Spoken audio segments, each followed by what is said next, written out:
The moment Susan Barrett stepped off the stage in Dusty Creek, Texas, in the spring of 1874, she knew with absolute certainty that she had made either the greatest decision of her life or the worst one, and she had exactly no way of knowing which. The town was smaller than she had imagined. The main street was a stretch of packed red dirt lined on either side by wooden storefronts that leaned slightly against one another like tired men holding each other up. A barber shop, a general store, a saloon whose piano could already be heard drifting through its swinging doors in the late afternoon air, a post office no bigger than a closet, and a church with a fresh coat of white paint that looked almost defiant against the brown and gold of the surrounding scrubland. Heat rose from the ground in visible waves even at this hour, and somewhere in the distance, a cattle dog barked at something it would never catch. Susan pressed one gloved hand to the back of her neck, where sweat had already made a nuisance of itself, and pulled her small trunk toward her with the other.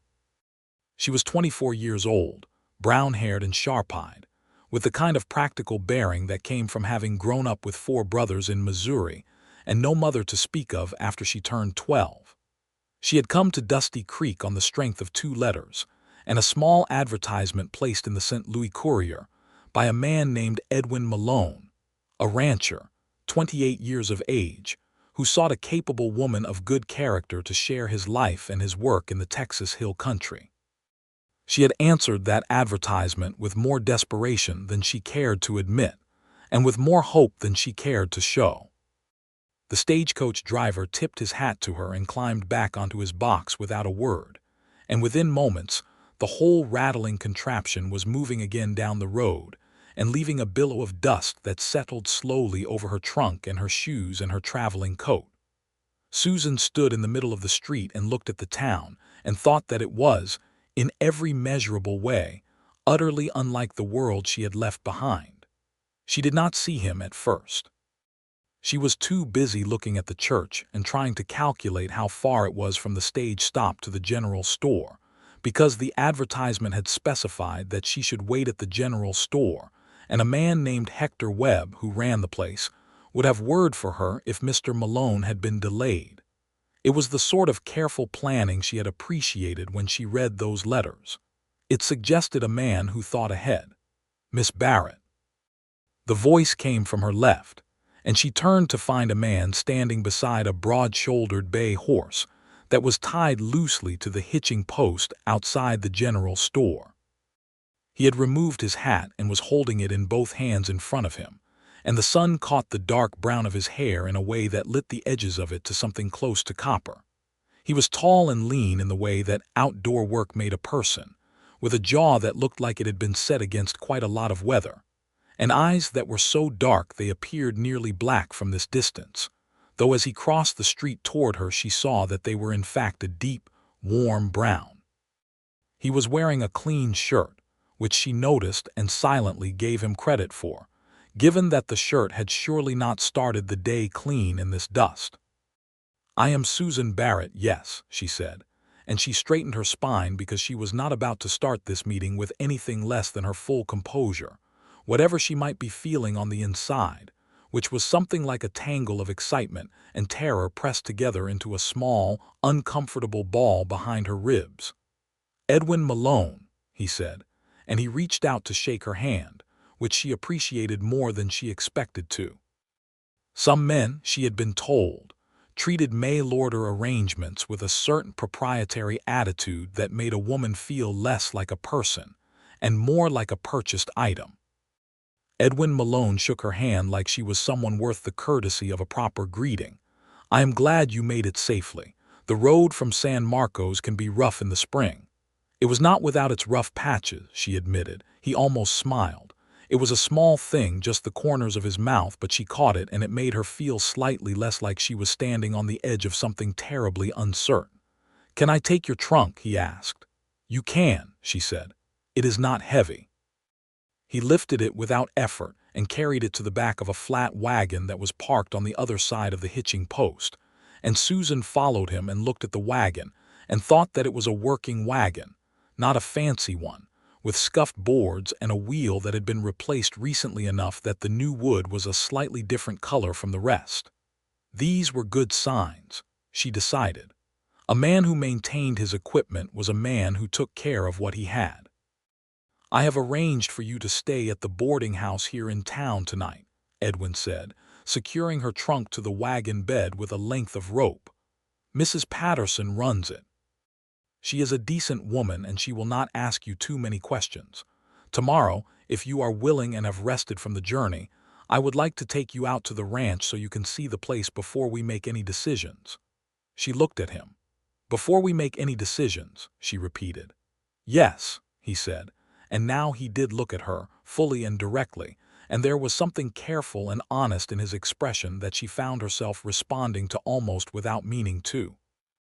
"Miss Barrett, I wrote in those letters that I was not looking for a transaction.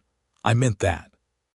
If you see the place tomorrow and decide it is not what you want, I will put you back on the stage with your fare and no hard feelings. I am not in the business of making a woman feel trapped." Susan was quiet for a moment. The cattle dog was still barking somewhere. The piano from the saloon played something that might have been a waltz. "That is a generous position," she said finally. "It is the only one I know how to hold," he said. She looked at him for another moment and then nodded, and he helped her up onto the wagon seat and climbed up beside her, and they drove the short distance to Mrs. Patterson's boarding house in a silence that was not uncomfortable, which was, she thought, a fine start. Mrs. Patterson turned out to be a wide, warm woman in her 50s who smelled of baking, and had apparently been expecting Susan with considerable enthusiasm, because she swept her inside and fed her a meal of salt pork and sweet potatoes and cornbread before Susan had so much as unpacked her coat, and talked the whole while about the town and its people with the cheerful authority of someone who both knew everything and enjoyed knowing it. "Mr. Malone is a good man," Mrs. Patterson said, refilling Susan's coffee with a hand that seemed to operate independently of the rest of her, which was currently occupied with kneading a second batch of something. "Quiet, but good. He came here from Georgia, after the war. Lost people. A lot of men out here lost people in the war and it did things to them and not always good things. But Edwin, he just went quiet and then he went to work. Built that ranch up from near nothing. He is the kind of man who fixes things that are broken instead of throwing them away." Susan sat with her coffee and thought about that. "Has he had many women respond to the advertisement?" She asked because she was a practical woman and she wanted the full picture. "3 before you," Mrs. Patterson said. "2 of them took one look at the country and got back on the stage. The third one, well, she was already spoken for by the time she arrived, if you take my meaning, and Edwin sent her home with all the money for her fare and never said a bad word about it to anyone. That was 2 years ago. He has been on his own since." Susan nodded slowly. She finished her coffee and thanked Mrs. Patterson and went upstairs to the small, clean room with its iron bedstead and its window that looked out over the backyard where a line of washing snapped in the evening breeze. And she sat on the edge of the mattress and thought about a man who fixed broken things instead of throwing them away. She slept well, which surprised her. In the morning, Edwin arrived at the boarding house with the wagon freshly swept and his horse brushed and another clean shirt, and Susan came down in her best practical dress, which was blue wool and not too heavy for the season. And Mrs. Patterson pressed a bundle of biscuits wrapped in cloth into her hands and told her to eat on the road, and they set off. The drive to the Malone ranch took an hour and a half, heading southwest out of Dusty Creek along a road that narrowed steadily into a track, and then into something that was more suggestion than track, cutting through grassland that rolled and swelled under the big sky in shades of green and gold and brown. There were live oaks scattered across the hills, their shapes twisted and permanent-looking, and a creek ran alongside the track for a long stretch, its water catching the morning light in flashes. Hawks turned lazy circles overhead. Edwin drove and said little.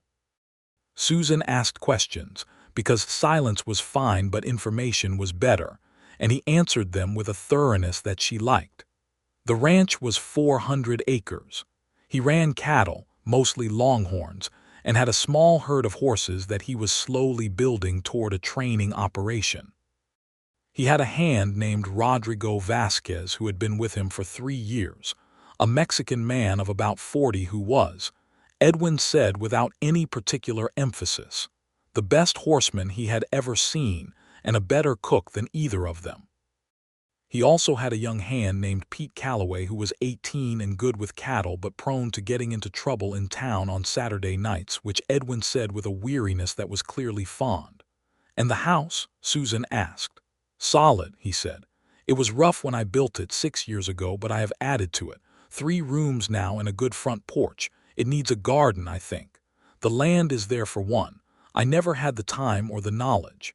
She looked at the side of his face. "Do you want me to tell you now that I can garden?" He glanced at her with that almost smile. "I want you to tell me whatever is true." "I can garden," she said. "I grew up doing it. My mother taught me before she passed." Something shifted in his expression briefly, like a door that opened and then was closed again carefully. "I am sorry for your loss.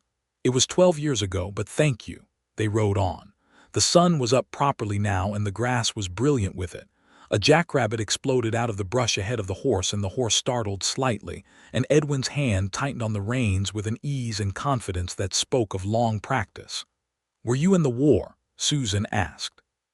She asked because Mrs. Patterson had mentioned it, and because she thought a man like Edwin would rather be asked directly than have the thing circled around. "Yes," he said. "Which side?" He was quiet for just a moment, and she wondered if she had been too direct, but then he said, "Confederate. I was 17 when I enlisted. I'm not proud of everything the cause stood for, Miss Barrett. I was a boy from Georgia who did what boys from Georgia did, but I have spent a good deal of the years since trying to be something better than that." He paused. "I tell you this because I will not have dishonesty between us on the subject, whatever you think of it." Susan looked at him and thought about what it took to say something like that plainly and without excuse. "I appreciate your honesty," she said. He nodded and said nothing more, and they continued in silence for a while, and she looked at the hills and thought that honesty was worth more than most things a man could offer. The ranch came into view around a bend, sitting on a low rise with the creek at its back and a stand of oaks on the south side, and Susan felt her breath slow for a moment because it was not what she had expected. She had expected roughness. She had expected a working place with no pretense of beauty.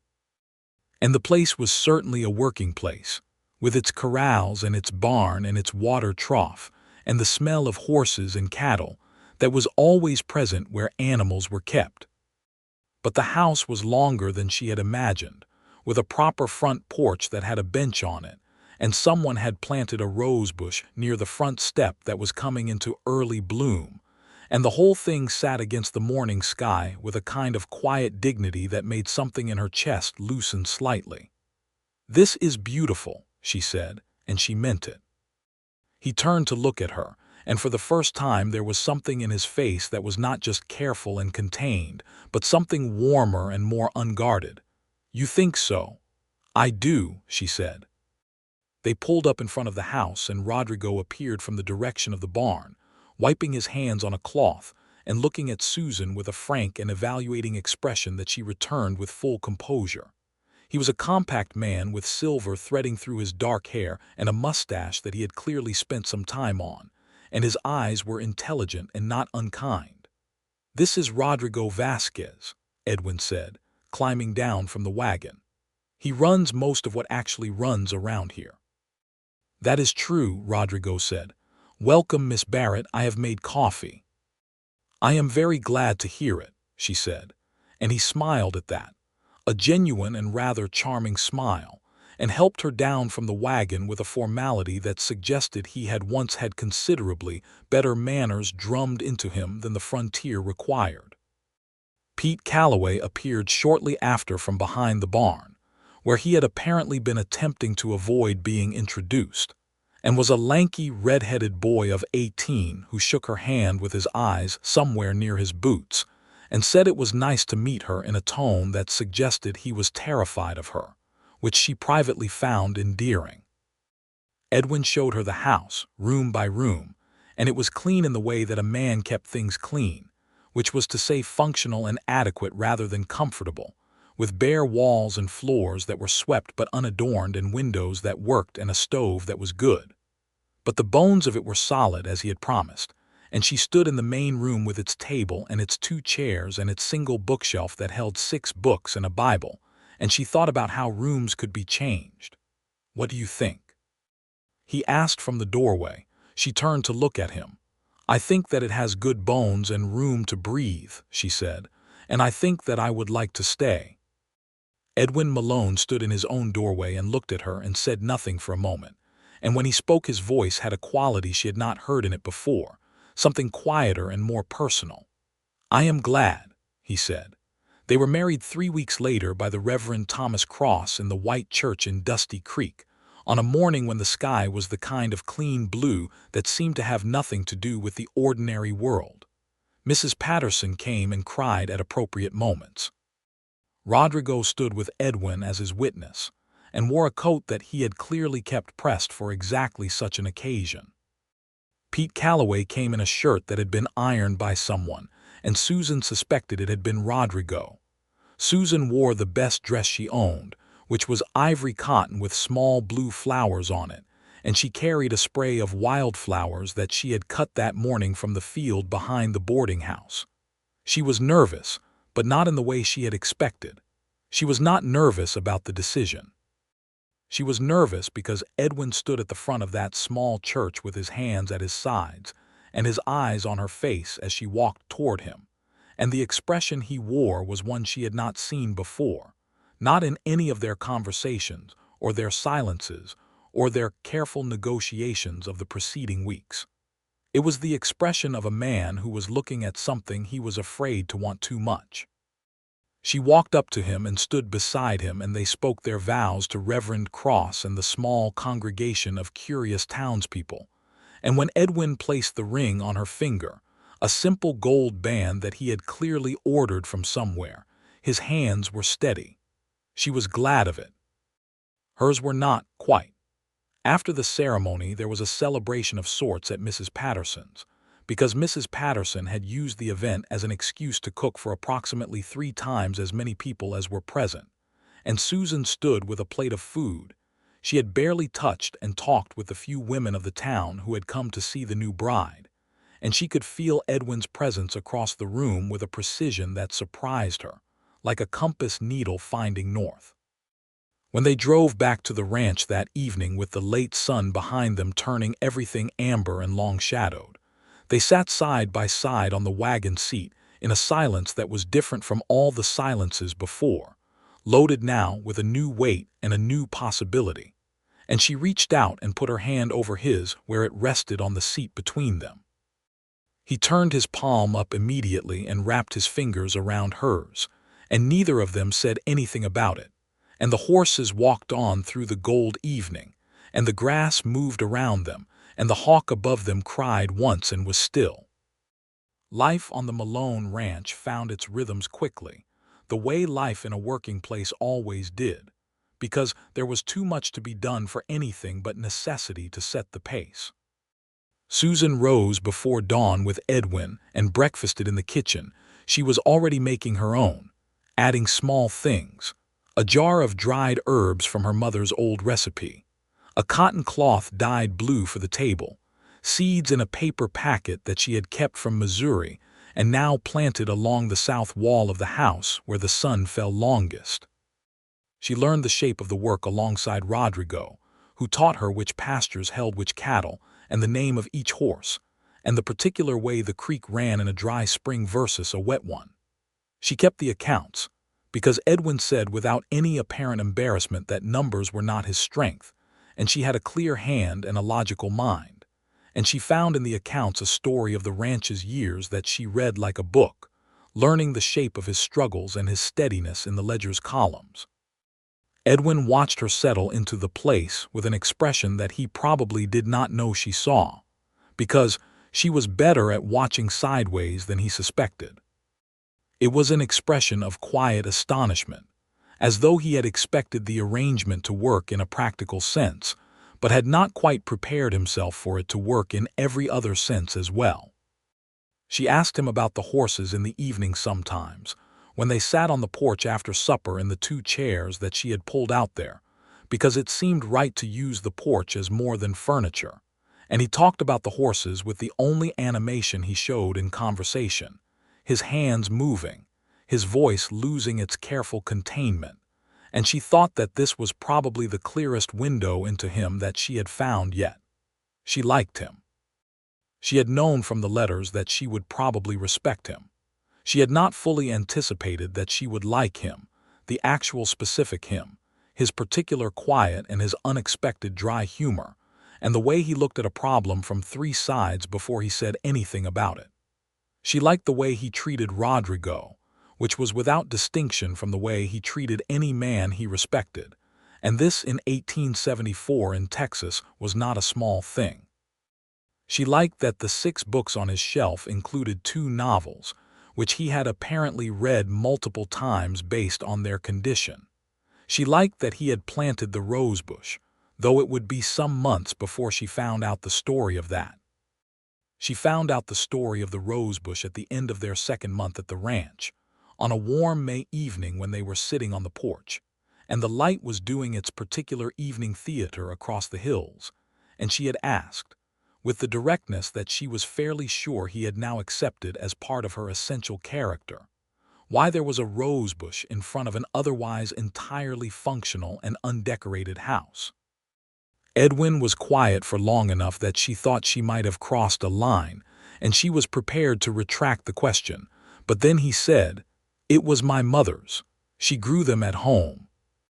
When I left Georgia after the war I could not take much, but she gave me a cutting from her best one and I promised her I would plant it.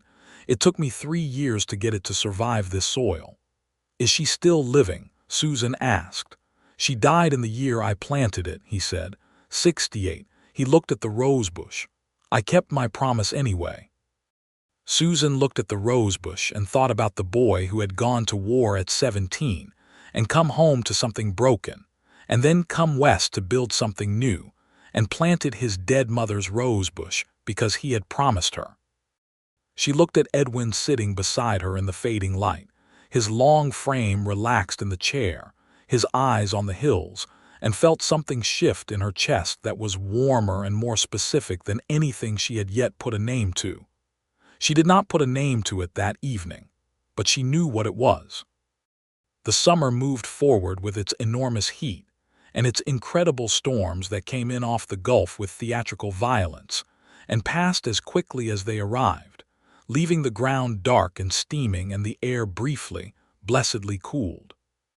Susan's garden took hold, hesitantly at first and then with increasing enthusiasm, and she grew tomatoes and beans and sweet peppers along the south wall and herbs in pots on the porch, and Edwin walked by the garden every morning on his way to the corral, and sometimes stopped and looked at it with an expression she had begun to recognize as something close to wonder, though he would never have called it that.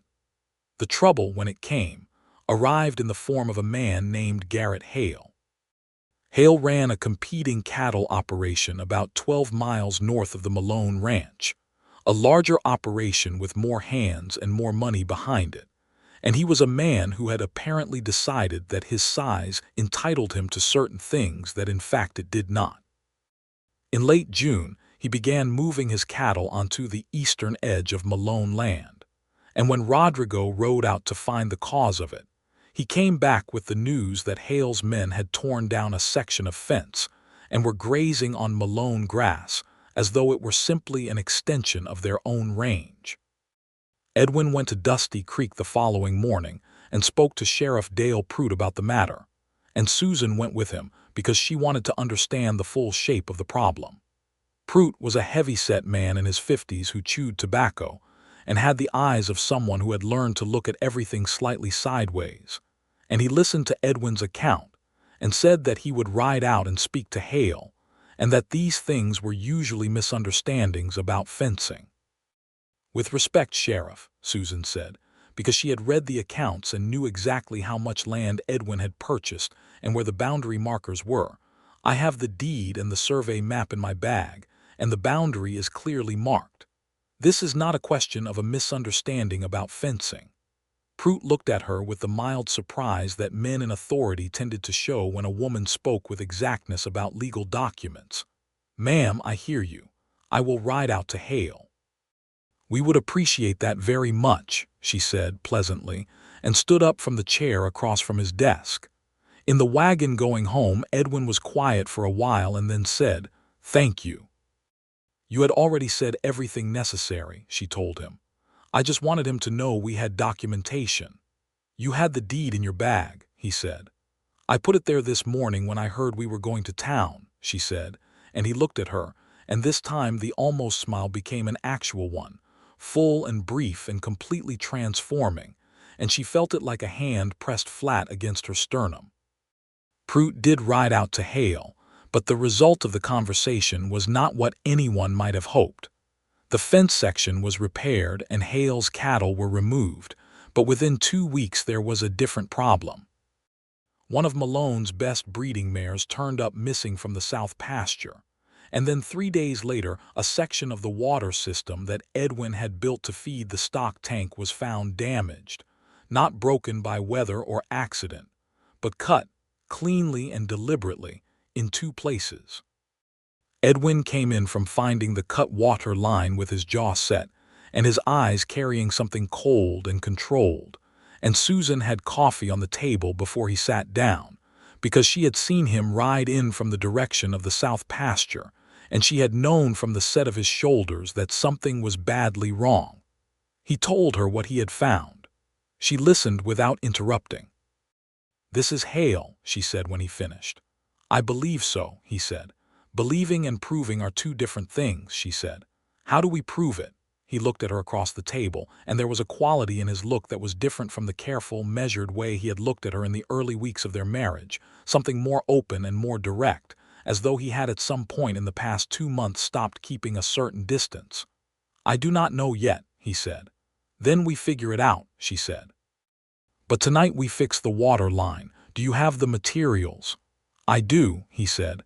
"Then let us do that first," she said, "and think about Hale second." They fixed the water line that evening, she and Edwin and Rodrigo, working in the last light with the tools spread out in the grass, and the cattle watching them with their large, incurious eyes from beyond the fence. And there was something in the shared work, the physical competence of it, all 3 of them knowing what to do and doing it, that Susan felt as a kind of bond, a thing made stronger by being tested. Afterward, washing her hands at the pump, she looked up to find Edwin watching her with that open, unguarded expression that she was learning to recognize, and she smiled at him, directly and without qualification, and watched him take it in like a man who had not been given many gifts and was uncertain what to do with this one. The question of Garrett Hale resolved itself in a way that none of them fully anticipated, and it began with Pete Calloway. Pete, who was 18 and prone to trouble in town on Saturday nights, had on a particular Saturday night ended up in the same saloon as 2 of Hale's ranch hands, and in the course of the evening, which had involved a considerable amount of whiskey on the part of Hale's men, Pete had sat very quietly in his corner and listened to one of them brag about cutting some fence line and turning some water pipe for $1 each from the boss. Pete came home Saturday night and was sober by morning and told Edwin and Susan everything he had heard, including the names of the 2 men. He delivered this account at the breakfast table with a seriousness that was new on him and rather becoming. "You did right," Edwin told him. "I wasn't sure it was my business," Pete said. "It is the business of everyone on this ranch," Susan said, and Pete sat up straighter. They went back to Prut with Pete's testimony, and this time Susan had written it all out in her clear hand and had Pete sign the bottom, which Prut looked at for a long time and then looked at Edwin and then looked at Susan. "Mrs. Malone," he said, and she noticed he had stopped saying ma'am in the way that meant he was not quite taking her seriously.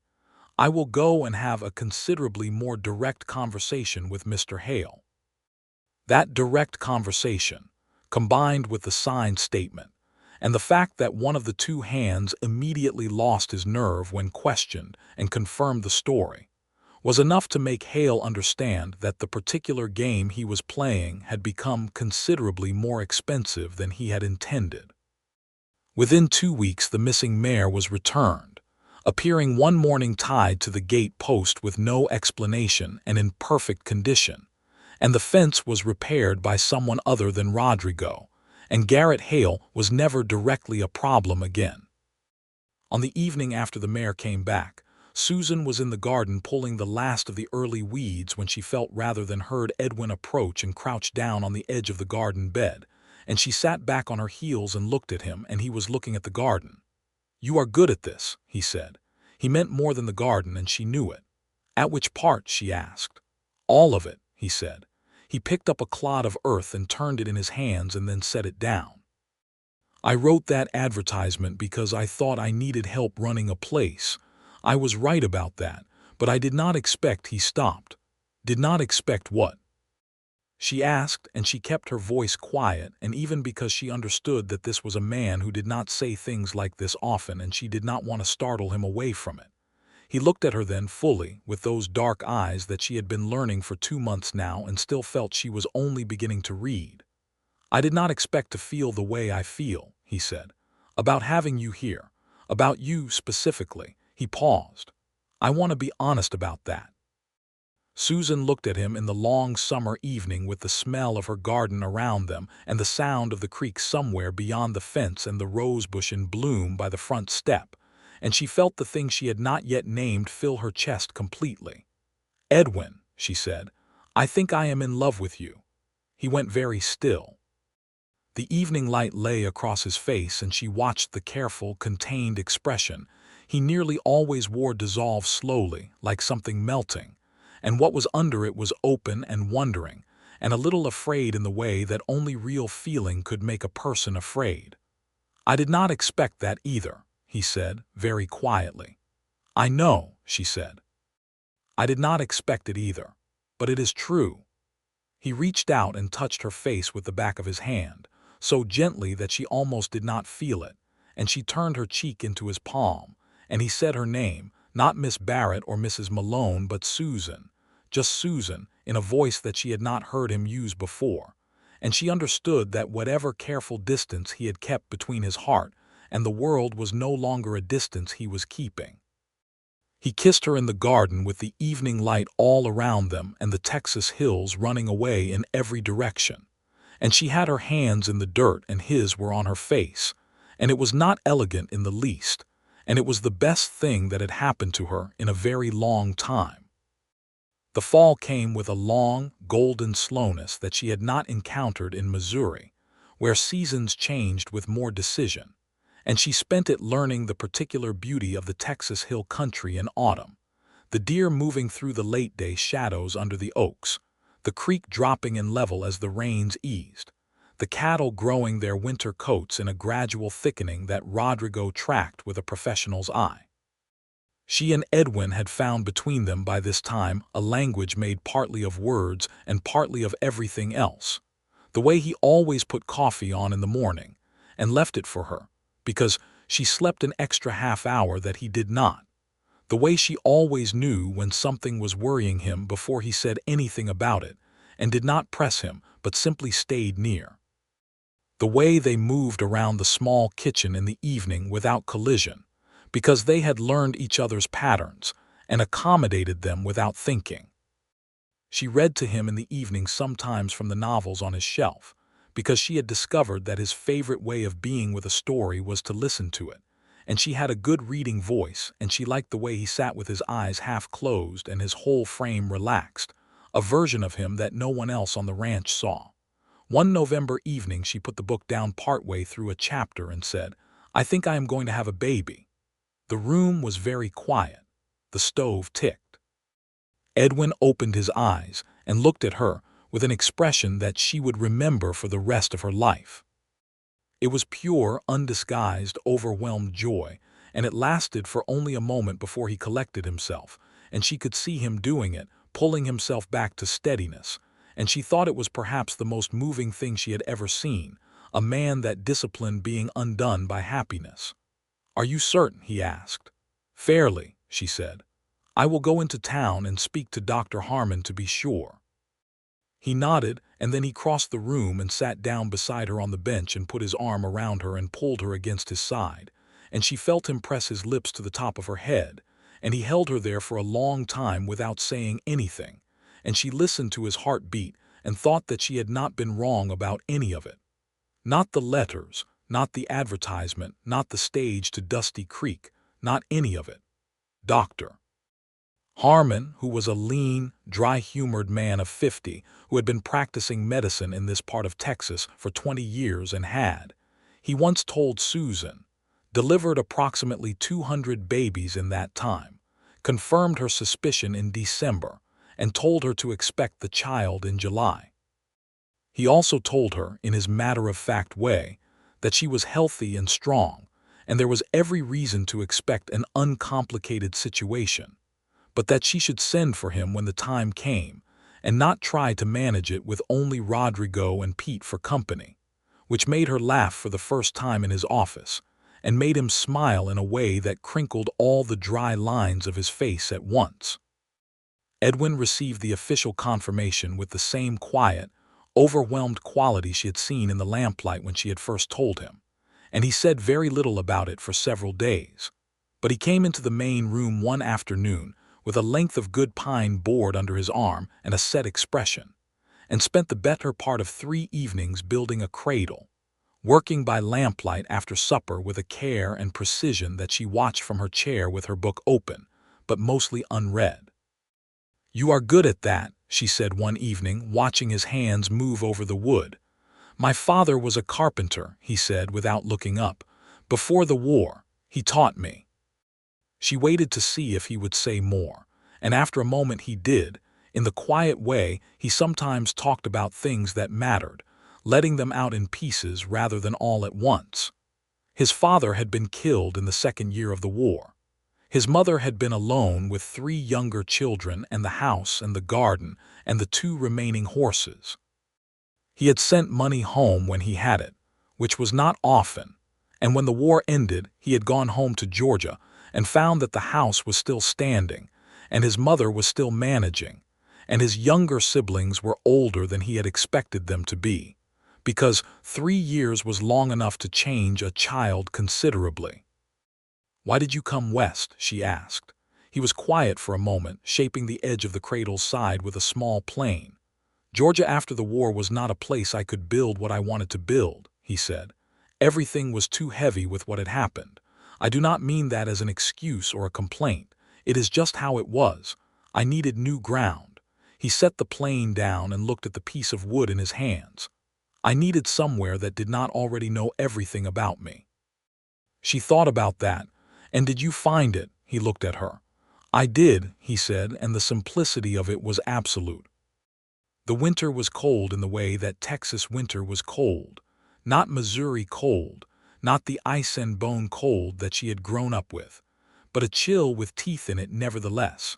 And the nights were long, and the stars were extraordinary, spilling across the sky in a density that always made her stop and look regardless of where she was going and how cold it was. She learned to ride properly that winter, because she had ridden before but not well, and Rodrigo taught her on a gentle gray mare named Clara who was patient with errors and had, according to Rodrigo, the temperament of a very forgiving schoolteacher. Edwin watched her first few lessons from the fence with his arms folded and the expression of someone exercising considerable restraint. "You can say something helpful if you think of something," she told him from Clara's back one afternoon. "Rodrigo is the better teacher," he said. "That is not what I asked." He unfolded his arms and came to the fence. "Your posture is very good," he said. "You sit like you mean it. A lot of people sit like they are apologizing for being on the horse."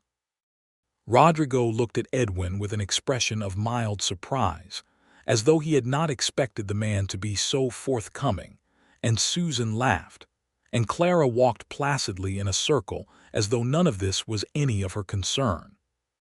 By February, she was riding well enough to go out with Edwin on the shorter range checks, and she treasured those rides for the particular quality of his company on horseback, which was different from any other context, looser and more talkative, as though the space and the movement freed something in him.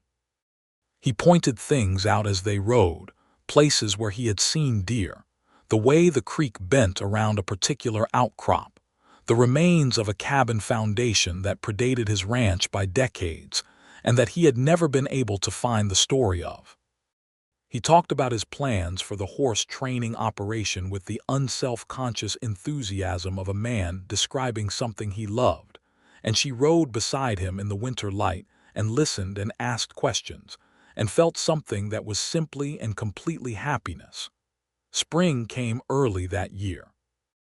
By March the bluebonnets were appearing along the roadsides, and by April they were everywhere, those waves of improbable blue against the green and gold of the hills that she had not quite believed the descriptions of until she saw them herself. She stood at the gate one morning in early April and looked at the field below the house, which was thick with them, and Edwin came up beside her and stood looking too. "I have seen this every spring for 6 years," he said, "and it is still something."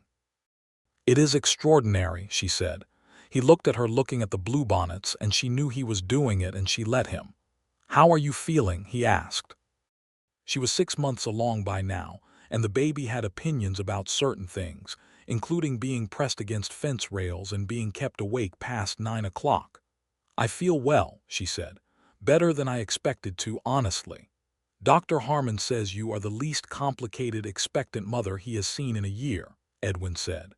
"Dr. Harmon says that to be complimentary," she said. "I suspect he means that I do not fuss." "You do not fuss," Edwin agreed, and there was a warmth in his voice that had nothing clinical about it. He reached out and covered her hand where it rested on the gate, and she turned her palm up and laced her fingers through his. "I am glad I came here," she said. He pressed her hand. "So am I," he said, "more than I know how to say." "You are getting better at saying things," she told him. He laughed at that, a full, real laugh that was still something rare enough to be remarkable, and she turned to look at him laughing in the spring light with the bluebonnets behind him, and thought that she was the luckiest woman in the state of Texas. In May, Mrs. Patterson came to stay for a week to help Susan prepare the house for the baby, and the two of them turned the small back room that Edwin had been using for storage into something that was cleanly and properly a nursery, with the cradle installed in the corner, and a rocking chair that Rodrigo had located somewhere, and restored with a thoroughness that made it nearly new, and curtains that Susan sewed from blue cotton and Mrs. Patterson hemmed with a speed and precision born of long experience. Mrs. Patterson also talked, because Mrs. Patterson always talked, and this was not unwelcome. She told Susan about Dusty Creek's history, about its founding in the 1850s as a waypoint on the cattle roads, about the people who had come and gone and stayed, about the drought of 1869 that had driven out half the ranches in the area and left Edwin's operation as one of the few that had survived, about the slow building of the town as more families arrived and put down roots. She talked about the Comanche raids that had been a feature of the earlier years and were now less frequent as the frontier moved and the pressures on the Comanche people grew, and she talked about this with a recognition of its injustice that surprised Susan, coming from a woman who seemed to hold mostly conventional views. "This land was not empty when we came to it," Mrs. Patterson said, hemming the curtain with quick, sure stitches. "Anyone who tells you it was is telling you a comfortable story. The Comanche lived here for generations. What is happening to them now, being pushed off their land, being confined, it is not right. I say that as a person who lives on land that used to be theirs. I do not know how to fix it, but I think you cannot be an honest person and pretend it is not happening." Susan thought about this for a long time after Mrs. Patterson went home. She thought about it in connection with Edwin's careful acknowledgement of his own history and the things he was not proud of, and she thought that perhaps the West was full of people who carried the weight of what had been done to build it, and that the people who deserved respect were the ones who at least refused to pretend the weight was not there. June came with its heat and its storms and its extraordinary light, and the ranch was full and working and alive in the way that a place in good health was alive, with the cattle fat on the spring grass and the horse herd growing, and the garden producing more than even Susan had expected, and Rodrigo preserving the excess with a domestic efficiency that Pete Calloway clearly found both impressive and slightly alarming. Susan worked as much as she could for as long as she could, because she was not built for sitting still, and Edwin followed her around with a protective concern that he tried to make invisible and mostly failed at, which she found both unnecessary and utterly dear. The boy was born on the 14th of July, 1875, on a night when a summer storm was moving in from the south, and the air smelled of rain before the rain arrived. Dr. Harmon was there in plenty of time, having been sent for in the early afternoon when it became clear the day was the day, and he proved in the course of the next several hours to be exactly the kind of doctor one wanted in exactly this kind of situation, unruffled and competent and possessed of a dry commentary that kept the room from becoming too tense. Edwin sat on the porch for most of it, which was where Rodrigo had firmly placed him on the grounds that he was not going to be useful and was quite likely going to be in the way, and she could hear him through the window, not words, just the sound of him, present and close. The storm arrived at roughly the same moment as the baby, which Rodrigo later described as extremely theatrical. Dr. Harmon put the boy in Susan's arms and said, "Healthy," loud. All present and correct. And outside the window the rain came down in great warm sheets, and the lightning walked across the hills, and Susan looked at her son, who was red-faced and furious about the whole experience, and felt a love so immediate and enormous that it had no scale she could apply to it.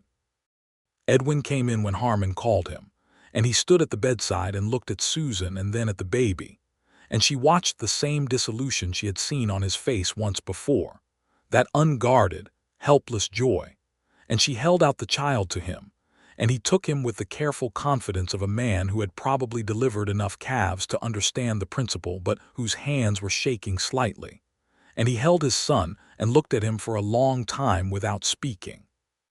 "He is perfect," Edwin said finally. "He is," she agreed. "What shall we call him?" He looked up at her. "I thought James," he said, "after no one in particular, just because it is a good name." "James Malone," she said, trying it. "James Edwin Malone." Edwin looked at her and then back at the baby and said nothing, and she could see that he was not going to say anything because if he tried to say something about the middle name he would not manage it cleanly, and this was fine. She understood everything he was not saying.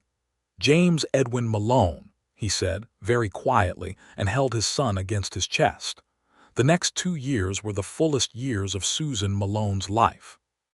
James was a strong baby and a vigorous toddler, and a child who appeared to have inherited both his father's stubbornness and his mother's curiosity, which combined to produce a small person who was frequently in places he was not supposed to be and always had a reason for it. He adored Rodrigo with an intensity that was slightly comical, following him around the yard like a shadow from the moment he could walk, and Rodrigo received this adoration with a dignity that suggested he was also very pleased by it. He was terrified of Clara the mare and fascinated by the cattle, which seemed about right.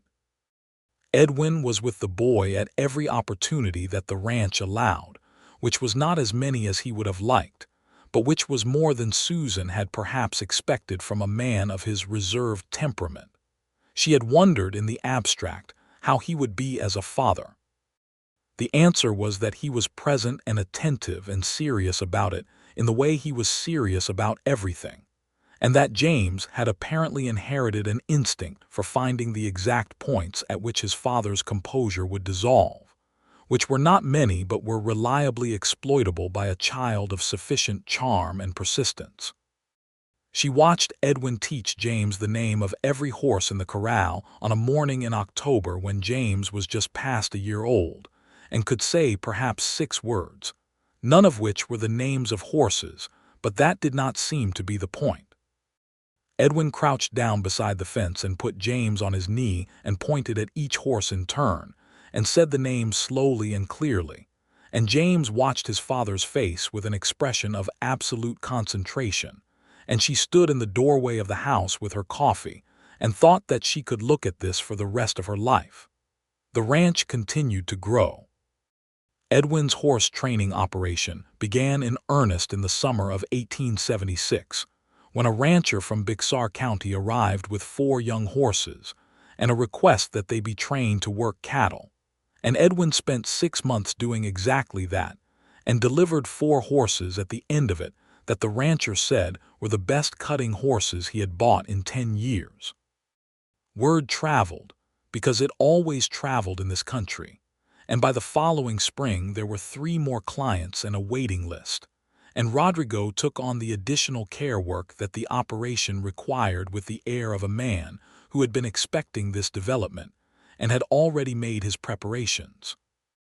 They hired a second ranch hand, a quiet man named Samuel Hooks, who had come west from Tennessee and was 23 years old and could ride like he had been born on a horse, which he essentially had been. Samuel was reserved in a way that reminded Susan slightly of Edwin in the early days, and she applied the same approach she had found worked then, patience and directness in equal measure. And within 6 months, Samuel was an integrated and valued part of the working life of the place in a way that felt both natural and inevitable. Pete Calloway, meanwhile, had grown up.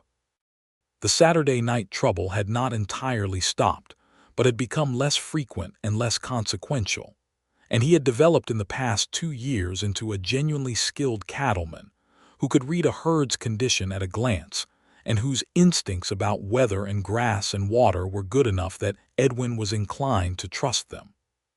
He was 20 years old now, and had acquired a habit of deliberate thought before speaking that had not been there at 18, and Susan suspected that the events of the Garrett Hale situation had been formative in ways that Pete himself probably could not entirely articulate. Susan's life on the ranch had its difficulties and its losses, as all lives in this country did. There was a drought summer in 1876 that stressed the grass and the creek and required selling cattle they would have preferred to keep. There was a bad winter that year also, a blue norther that came in January with a ferocity that tested the structures of the ranch and took 2 of the older horses who had never fully thrived in the cold. There were the ordinary griefs of frontier life, the distance from the people she had left behind in Missouri, news of a brother's illness that resolved itself without the worst outcome, but that kept her anxious for 2 months, the fundamental loneliness of a life that was rich but also very far from its origins. But there was also Edwin. There was Edwin at breakfast with his coffee, and his particular morning quiet that she had learned not to interpret as mood, but simply as the way he assembled himself for the day. There was Edwin reading to James in the evenings, which had become the usual domestic arrangement since James had discovered that his father's voice was the best mechanism for going to sleep, and had begun to request it with the authority of someone who knows what they want. There was Edwin watching her come in from the garden with mud on her hands, and saying nothing except to hand her the cloth from the pump, and the way he sometimes looked at her across whatever space was between them with an expression that she had long since given up trying to describe and simply received. There was the evening in late autumn of 1876 when they were sitting on the porch after James was in bed, the first genuinely cool evening of the season, the stars very bright, and Edwin said, "Are you happy?" She turned to look at him. He was looking at the sky, not at her, and she could see that he had asked the question without entirely meaning to say it aloud, or perhaps he had meant to say it and was now uncertain about having done so. "Edwin," she said. He turned to look at her. "I am the happiest I have ever been in my life," she said, "every single day." He held her gaze for a long moment, and then he reached out and took her hand in both of his, and she felt the full weight and warmth of that, the deliberate and certain way he held on, and she thought of the boy who had come to this country with nothing but a cutting from his mother's rosebush and the intention of building something. And she thought of what he had built, and she thought of what they had built together, and she was not able to find a single word adequate to the size of her gratitude for all of it. "Good," he said, and then after a moment in the voice he used only for things that mattered, "I am too." The spring of 1877 brought a development that Susan received with a complicated mixture of happiness and apprehension, which was the news that her brother Thomas from Missouri was coming west to Dusty Creek. Thomas was 27, 2 years her junior, and had been in the years since their father's death managing the family property in Missouri with a competence that Susan respected and a restlessness that she had worried about. His letter, which arrived in March, said that he had sold the Missouri property and was looking to put his money into land in Texas, having heard from Susan's own letters that the country was good for cattle and that he hoped she might be able to help him get his bearings. She showed the letter to Edwin across the breakfast table. He read it and handed it back. "He is welcome here," he said. "You have not met him," she said. "He is your brother," Edwin said. "He is welcome here." Thomas arrived in early May on the stage from San Antonio, and he was taller than Susan remembered and more weathered about the face, with a directness that came, she thought, from 6 years of managing things alone.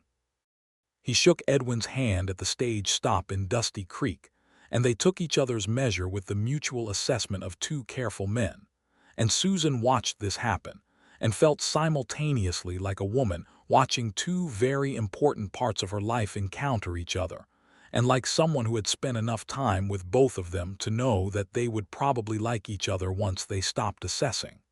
She was right. By the second day, Thomas was out at the ranch and riding the range with Edwin, and coming back in the evening with the slightly stunned expression of a man who had just been shown a very large amount of very beautiful country. And Edwin was talking at dinner with more words than he usually used, pointing things out on the rough map Thomas had brought from his pocket. And James was sitting on Thomas's knee, and apparently accepting him as a member of the known world with the easy generosity of a 2-year-old who liked people. Thomas ended up buying land about 8 miles north of the Malone Ranch, 160 acres from a family that was moving further west, and spent the following 3 months building his operation with a speed and efficiency that Edwin said was genuinely impressive, and Susan said she would pass along. He was close enough to ride over on a Sunday, which he did most Sundays through that summer, and the shape of Sundays at the Malone Ranch shifted pleasurably to include Thomas's company, his particular brand of dry Missouri humor, his interest in Edwin's horse operation, and his apparently unlimited appetite for Rodrigo's cooking. In the late summer of 1877, Susan told Edwin that they were expecting their second child. He received this news with the same overwhelming, contained quality as the first time, and she laughed at him affectionately, and he smiled the full smile and said, "A second one." "A second one," she confirmed. "James will have an opinion about that," he said. "James has an opinion about everything," she said. Edwin laughed, and she thought again, as she thought every time, that it was the best sound she knew. The second child was a daughter. She arrived in March of 1878 in the middle of the night and in considerably more of a hurry than James had been, so that Dr. Harmon arrived with very little time to spare and said that he had never driven a horse that fast in his life and intended to have words with the horse about it later. She was small and dark-haired, with Edwin's eyes and a quietness in her first hours that Dr. Harmon said was normal, but that had everyone slightly tense until she demonstrated that she was simply conserving energy for a more sustained campaign. "What is her name?" Edwin asked, holding her in the lamplight. Susan looked at them, her husband holding their daughter, and felt something so complete and so bright that there were not words for its dimensions. "Clara," she said, "after the horse. Rodrigo will be pleased." Edwin looked up at her with that full, unguarded smile, and she saw in it everything, every morning and every evening, every storm weathered and every difficulty worked through, every silence and every conversation, The rosebush and the cradle and the hand reached across the seat of a wagon in a golden evening 2 years before any of this was real. "Clara Malone," he said. "Clara Malone," she agreed. James, who was approaching 3 and had been placed with Rodrigo during the night's events, and had slept through all of it without apparent concern, was introduced to his sister the following morning, and regarded her with the expression of someone who had been told about a thing, and was now reassessing the information in light of the actual evidence. He reached out and touched her hand with one finger very gently, which Clara responded to by closing her fist around his finger with the surprising grip of a newborn, and James looked at this with enormous seriousness and then looked up at Edwin and said, "She is holding me." "Yes," Edwin said. "Why?" James asked. "Because she knows you are her brother," Edwin said, and James accepted this explanation with the gravity it deserved. The ranch grew through 1878 and into 1879 with a kind of steady, organic expansion that was the result of good decisions made consistently over time. The horse training operation had become the primary reputation of the Malone Ranch in the surrounding country, and clients came now from as far as San Antonio and Fredericksburg, and Edwin had built an additional training corral and a proper round pen, and a small office off the barn where he kept his records and met with clients in a context that was professional without being remote. Susan handled the financial side of the operation with the same precision she had brought to the original ranch accounts, and the books were in a condition that made Dr. Harmon, who had a small financial interest in the operation now, say annually that they were the clearest records he saw in a year of looking at ranching operations. Thomas's ranch was doing well. He had hired 2 good men and was building his herd with a patience and intelligence that reflected well on the family name, and on a Sunday in the spring of 1879, he arrived at the Malone Ranch with a slightly different quality in his manner, a slightly greater care about his appearance than was usual, and Susan noticed this immediately. "You have met someone," she said before he had dismounted. He looked at her with an expression of deep resignation. "You are impossible," he said. "I am right," she said. "You are," he admitted. Her name was Laura Shee, and she was the daughter of a settler family who had come to Texas from Virginia 3 years earlier and had a farm 12 miles south of Thomas's land. She was 23 and had, Thomas said, opinions about everything and the ability to back them up, which Susan said sounded entirely suitable for a Barrett. Edwin, listening to this over supper, made no comment but looked at Susan with an expression that contained a very small, private smile, and she returned it. Laura came to the Malone Ranch in May, a straight-backed, auburn-haired woman with quick eyes and a laugh that made the whole room louder, and she and Susan liked each other immediately with the comprehensive ease of women who recognized the same quality in each other, which was the quality of not having any patience for nonsense. James took to her instantly. Clara, who was 14 months old and had strong views about strangers, assessed her for approximately 15 minutes and then held out her arms to be carried, which Thomas said was unprecedented in his experience. Thomas and Laura were married in September of 1879 in the White Church in Dusty Creek, by the same Reverend Cross who had married Edwin and Susan 5 years earlier and who had, he said, officiated at 43 weddings in this church, and every one of them had improved his outlook on the human condition. Mrs. Patterson cried, because Mrs. Patterson cried at weddings. It was simply a feature of the event.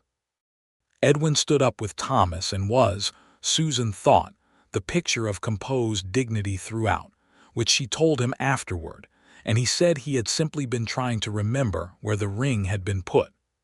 The years moved forward with the particular quality of time that is full. Full time moves differently from empty time. It does not feel less, it feels more, but it goes quickly, the way a river goes quickly when there is a lot of water in it. James Malone at 5 was a deliberate, serious boy who had begun to help Rodrigo with the horses in the mornings, with a concentration that made Edwin say more than once that the boy was going to be a better horseman than either of them. He had his mother's straight brown hair and his father's dark eyes, and what seemed to be his own highly individual personality, practical and curious, and occasionally given to long silences that were so much like his father's that they made Susan smile. Clara at 4 was something else entirely, quick and laughing and apparently constitutionally incapable of sitting still, with an affinity for animals that extended even to the cattle, which she was not supposed to approach on her own, and frequently did anyway on the grounds that they were interesting, and she had things to see. She had Susan's coloring and Edwin's stubbornness and Rodrigo's complete adoration, and she used all of these assets freely and without embarrassment. Edwin at 36 was a man who had become, in the years of building and growing and loving, something different from what he had been when Susan arrived at the stage stop in Dusty Creek. Not different in his fundamentals, he was still quiet and thorough and serious, and occasionally given to a dry observation that made everyone in earshot laugh. But the careful containment, the distance he had kept as a protection, had been slowly replaced by something more open, a man who was more present in his own life, more able to receive what it gave him and give back in kind. He still talked less than most men. But what he said mattered, and he knew that the people around him understood that, and understanding it had freed something in him. Susan knew this because she had watched it happen, year by year and conversation by conversation, and every evening on the porch and every morning at the breakfast table, and every time she had reached for his hand or he had reached for hers. She was 31 years old in 1881, and she was running a thriving horse training ranch in the Texas Hill Country with a man she loved completely. And she had 2 children who were healthy and bright and loud, and her brother was 8 miles north of her with a wife she had chosen for him herself, more or less. And the rosebush on the front step was in its 7th year and had never looked better. One evening in the summer of 1881, she and Edwin were on the porch after supper, and the children were in bed, and the stars were doing their usual extraordinary thing overhead, and she said, "Do you ever think about what your life would have been if you had not placed that advertisement?" He considered this seriously, as he considered everything. "I think about it sometimes," he said, "as a way of appreciating what I have, not as something I wish had been different." "That is a good way of using the past," she said. "I learned it from someone," he said, and looked at her with a quietness that held everything.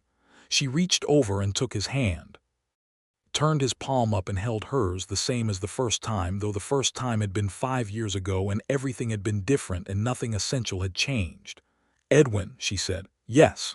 I want to have another child," she said. He was quiet for a moment. "James and Clara might have something to say about that," he said. "They will adapt," she said. "Children always do." He looked at the stars and then at her. "All right," he said. "All right," she said. "That is your response," he smiled. Not the almost smile, the real one. "I thought that was a good response," he said. "It is a very subdued response to very good news," she said. He turned to face her more fully on the bench and took both her hands in his and looked at her in the starlight with the expression she knew best, the one that had no defenses in it, that was simply him, fully present and completely there. "Susan," he said, "having children with you is among the best things that has ever happened to me. Everything with you is among the best things that has ever happened to me. I am not subdued about it. I am full of it. I am so full of it that I do not have the words for it, and I have never had the words for it, and you know that." She looked at him. "I know that," she said. "Then you know what I mean," he said. "I do," she said. He brought her hands to his lips and pressed them there, and she felt the warmth of it travel up her arms and into her chest.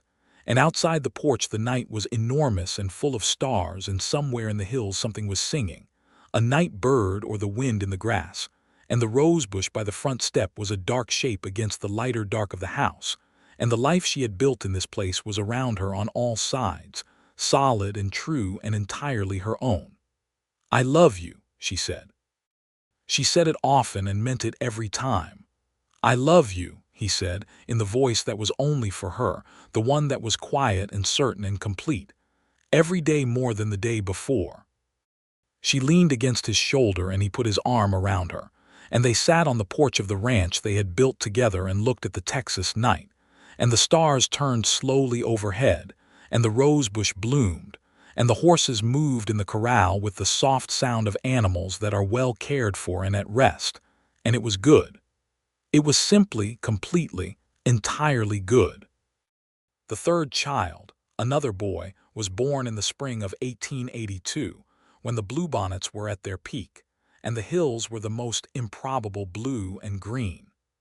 Dr. Harmon delivered him with his usual composed efficiency, and said that he had now delivered 3 Malone children and intended to retire on that achievement. They named him William Thomas, William for no particular person and Thomas for Susan's brother, and Thomas himself rode over the morning after and stood in the main room of the ranch house with the baby in his arms and looked at Susan with an expression that was both startled and moved. "You named him for me," he said. "You are his uncle," she said, "and you are one of the best men I know." Thomas looked at the baby and then at Edwin, and Edwin nodded, and Thomas looked back at the baby and was quiet for a moment, and when he looked up his eyes were bright. "I will take that seriously," Thomas said. "I know you will," Susan told him. William Thomas Malone was from his earliest days a cheerful and sociable child, interested in people with the direct warmth of someone who had not yet learned reserve, and James and Clara received him with a generosity of spirit that made both their parents feel that they had done something right. James at 6 took the role of older brother with the seriousness he brought to everything, and Clara at 5 immediately began teaching William things she had barely learned herself, with the instructional authority of a person who was deeply confident in their own expertise. Edwin watched his 3 children in the yard on a Saturday morning in October of 1882 and said, "We built a family." She came to stand beside him at the porch rail and looked at the 3 of them, James with his careful deliberateness and Clara with her bright impetuousness and small William laughing at something Clara had done, and she felt the size of it again, that happiness too large for ordinary words. "We did," she said.